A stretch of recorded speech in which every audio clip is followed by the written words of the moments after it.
బంధుమిత్రులందరికీ శరణార్థి.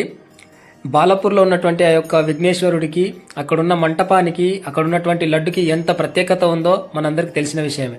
అయితే ఇందులో మీరు లాస్ట్ 3 days ఆ యొక్క దర్శనానికి మాత్రం మీరు స్కిప్ చేసుకుంటే చాలా మంచిది. ఎందుకంటే ఆ 3 days ఎంత రష్ ఉంటుందంటే చిన్నపిల్లలకు తీసుకొస్తే మాత్రం చాలా ఇబ్బంది పడతారు. ఇది లాస్ట్ 10th day రోజు వచ్చి ఇక్కడ వీడియో చేయడం జరిగింది.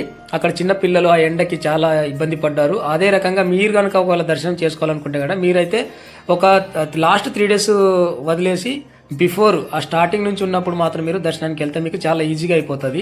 అయినా ఇక్కడ కూడా స్టార్టింగ్లో జనాల్ని చూసినప్పుడు కానీ చాలా టైం పడుతుంది అనుకున్నాం, కాకపోతే పట్టలేదు. చాలా స్పీడ్గా అయిపోయింది. అక్కడ ఉన్నటువంటి ఆ యొక్క సెక్యూరిటీ కానీ, ఆ పోలీస్ వాళ్ళు కానీ, అక్కడ ఉన్నటువంటి వాళ్ళ ప్రతి ఒక్కరు సహకరించడం వల్ల చాలా స్పీడ్గా అయిపోయింది.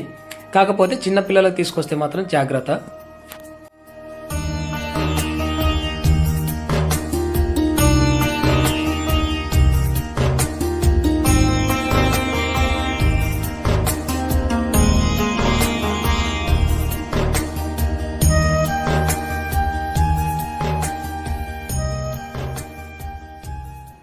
సో ఇక్కడ ఉన్నటువంటి ఈ యొక్క మూర్తి సాక్షాత్తు ఆ యొక్క విఘ్నేశ్వరుడు మనకి కనిపిస్తున్నట్టు, జీవంతో ఉన్నటువంటి ఈ యొక్క కళ్ళు ఆడుతున్నట్టు, మనకి సాక్షాత్తుగా ఆశీర్వాదిస్తున్నట్టు మనకి కనిపిస్తూ ఉంటారు. అక్కడ దర్శించుకుంటే కనుక మనకు కూడా ఆ యొక్క అనుభూతి అనేది కలుగుతుంది. సాక్షాత్తు ఇక్కడ విఘ్నేశ్వరుడే సాక్షాత్తుగా వచ్చి ఇక్కడ కూర్చున్నారని చెప్పేసి అనిపిస్తూ ఉంటుంది.